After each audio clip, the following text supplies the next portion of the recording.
Hello students, मैं doctor Mukta Dwivedi SPC government college Ajmer से बोल रही हूँ।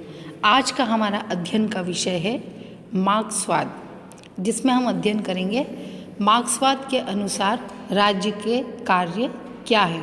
लेकिन हम इन सबको जानने से पहले कार्ल मार्क्स का थोड़ा परिचय देख लें। कार्ल मार्क्स जर्मन विचारक थे और इनका जन्म 5 मई 1818 में जर्मनी के ट्रेर नगर में हुआ था और ये यहूदी परिवार में हुआ था। कार्ल मार्क्स को वैज्ञानिक समाजवाद के जनक के रूप में जाना जाता है। कार्ल मार्क्स की महत्वपूर्ण रचनाएं हैं द कम्युनिस्ट मैनिफेस्टो और दास कैपिटल। इसके अलावा उन्होंने और भी कई पुस्तकें लिखी और उन्होंने राजनीतिक विचारक के क्षेत्र में बहुत ही महत्वपूर्ण स्थान प्राप्त किया। कार्ल मार्क्स को आधुनिक युग का एक ऐसा दार्शनिक माना जाता है जिसने न केवल समाजवादी विचारधारा का प्रतिपादन किया है, बल्कि सामाजिक और आर्थिक व्यवस्था में परिवर्तन लाने के लिए वैज्ञानिक नियमों की खोज भी की है। तो मार्क्स के जो प्रसिद्ध ग्रंथ हैं, जो मैंने आपको नाम बताए, दास कैपिटल और कम्युनिस्ट मैनिफेस्टो, ये समाजवादी विचारकों की खान माने जाते हैं और इसी में मार्क्स ने सर्वहारा समाजवाद अथवा वैज्ञानिक समाजवाद, साइंटिफिक सोशलिज्म के विचारधारा को जन्म दिया। हालांकि कार्ल मार्क्स के विचार मौलिक नहीं हैं और इससे पूर्व भी समाजवादी विचारों की बातें हो चुकी हैं। कई विचारकों ने, जिनमें अंग्रेज और फ्रेंच विचारक हुए, उन्होंने समाजवाद के बारे में विचार व्यक्त किए, जिनमें Robert Owen, Saint Simon, Proudhon, Charles Fourier, Louis Blanc इत्यादि ये सब थे जिन्होंने समाजवाद के बारे में विचार प्रस्तुत किए। लेकिन कार्ल मार्क्स ने जो विचार प्रस्तुत किए वो विचार वास्तविकता को धरातल पर उतारने के संबंध में प्रस्तुत किए। जो पुराने समाजवादी थे या मार्क्स के जो पूर्व समाजवादी थे, उन्होंने समाज को कैसे अच्छा बनाया जाए, कैसे समाजवादी व्यवस्था स्थापित की जाए, उन्होंने कल्पना की। इसीलिए वेपर ने उनके लिए लिखा कि उन्होंने सुंदर गुलाबों के सपने तो देखे, लेकिन गुलाब के पौधे उगाने के लिए ज़मीन तैयार नहीं की। कार्ल मार्क्स ऐसे थे विचारक जिन्होंने समाजवाद की वास्तविकता को वास्तव में धरती पर उतारने के लिए ऐसे विचारों को दिया जिनसे कि समाजवाद को कार्य रूप में धरती पर उतारा जा सके, या जो इन विचारों के इसको कार्य रूप में परिणित करना चाहे वो परिणित कर सके। और इसी वजह से जो काल्पनिक समाजवाद था वो व्यवहारिक समाजवाद में परिवर्तित हुआ। कार्ल मार्क्स ने एक वैज्ञानिक तरीके से अध्ययन किया और उन्होंने एक वैज्ञानिक तरीके से ये बताया कि ऐतिहासिक तथ्यों के आधार पर सामाजिक प्रगति के लिए उत्तरदायी तत्व कौन कौन से हैं। और इस दृष्टि से उन्होंने उस समय तत्कालीन प्रचलित पूंजीवादी विचारधारा के दोषों का वर्णन किया और उन्होंने अपने विचारों में बताया कि किस प्रकार पूंजीवाद का अंत करके वर्ग विहीन समाज की स्थापना करने के लिए एक विधिवत प्रक्रिया का अनुसरण किया जा सकता है। और उन्होंने इस सब का वर्णन दास कैपिटल में किया। कार्ल मार्क्स के जो प्रमुख सिद्धांत हैं उन सिद्धांतों में द्वंद्वात्मक भौतिकवाद का सिद्धांत, डायलेक्टिकल मटेरियलिज्म, इतिहास की आर्थिक या भौतिकवादी व्याख्या, वर्ग संघर्ष का सिद्धांत, अतिरिक्त मूल्य का सिद्धांत और मार्क्स का राज्य सिद्धांत, ये सभी सिद्धांत बहुत ही मार्क्स को समझने के लिए अत्यंत ही आवश्यक हैं और इन्हीं विचारों के माध्यम से मार्क्स ने ये सिद्ध करने का प्रयास किया कि इस संपूर्ण समाज को पूंजीवादी व्यवस्था को ख़त्म करके संपूर्ण समाज को या पूरे विश्व को साम्यवादी विचारधारा के आधार पर समाजवाद स्थापित करने का कार्य किया जा सकता है। उन्होंने अपने अकाट्य तर्क देते हुए ये प्रमाणित किया कि पूंजीवाद स्वयं अपने विकास की प्रक्रिया में समाजवाद के लिए एक पूर्वाधार बनाता है, यानी पूंजीवाद में ही अपने स्वयं के अंत के कारण निहित हैं और सामाजिक शक्ति को एक जन्म दिया जा सकता है जो कि पूंजीवाद को समाप्त कर देगी और फिर एक वैज्ञानिक समाजवाद का निर्माण हो सकेगा, एक ऐसे समाज का निर्माण हो सकेगा जिसमें सभी जो पीड़ित और दलित और किसान वर्ग हैं जो आर्थिक रूप से सक्षम नहीं हैं, वो एक समाजवादी व्यवस्था का निर्माण कर सकेंगे।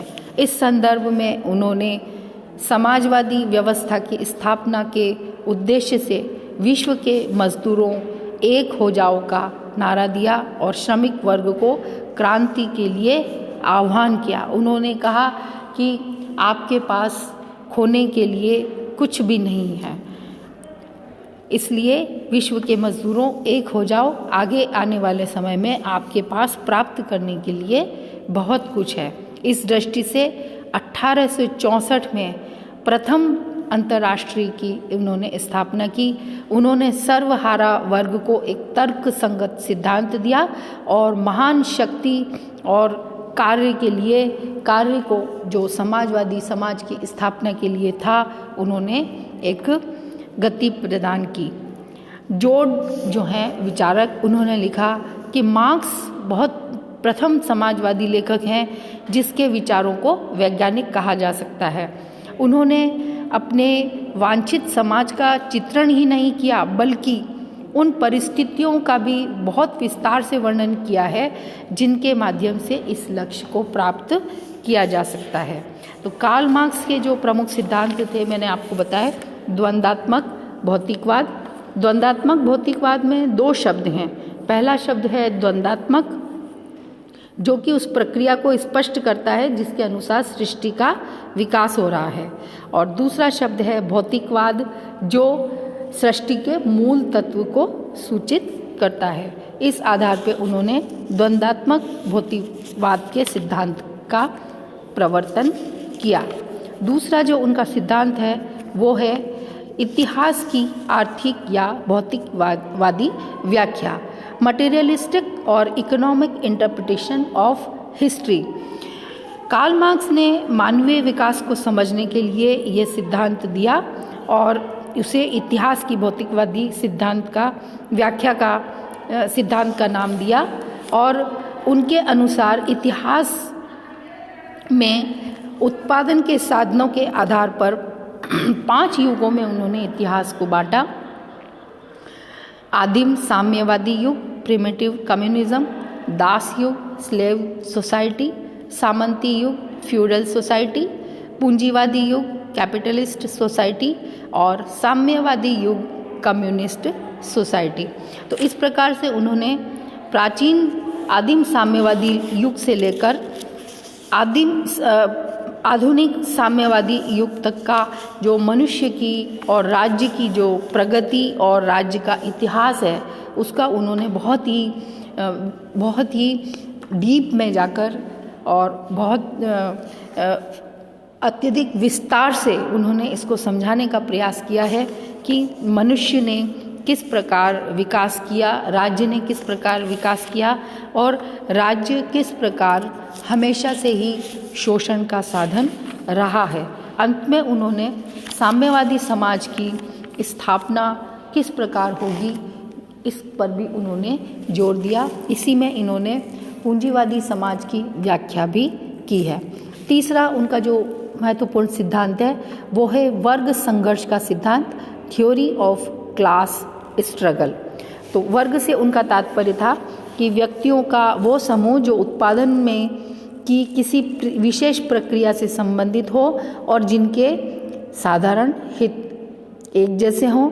इतिहास की आर्थिक व्याख्या पर बल देने के कारण मार्क्स इसका लक्षण आर्थिक तत्वों पर को बताता है और कहता है कि जिस समूह के आर्थिक हित एक समान होते हैं उनको वर्ग कहते हैं, जैसे मिल मालिक, जमींदार, व्यापारी, किसान, मजदूर। इन सब के अपने आर्थिक हितों के आधार पे अलग अलग मत हैं, अलग अलग इनके वर्ग होते हैं और इन्हीं में संघर्ष होता है।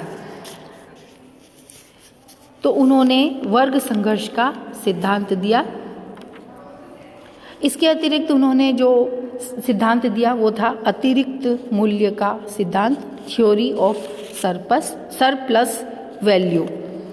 इसमें उसने सिद्ध करने का प्रयास किया कि पूंजीपति लोग श्रमिकों का शोषण किस प्रकार से करते हैं और उन्होंने उदाहरण देकर इस वर्ग संघर्ष की स्थिति को समझाने का प्रयास किया है।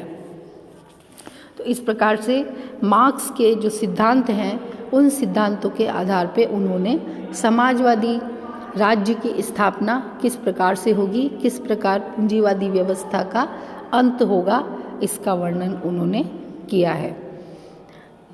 इसी संदर्भ में उन्होंने राज्य का सिद्धांत भी दिया है और मार्क्स ये मानते हैं कि राज्य एक वर्ग संगठन है और वो एक लोक कल्याणकारी राज्य नहीं है जैसा कि प्लेटो और अरस्तु मानते हैं।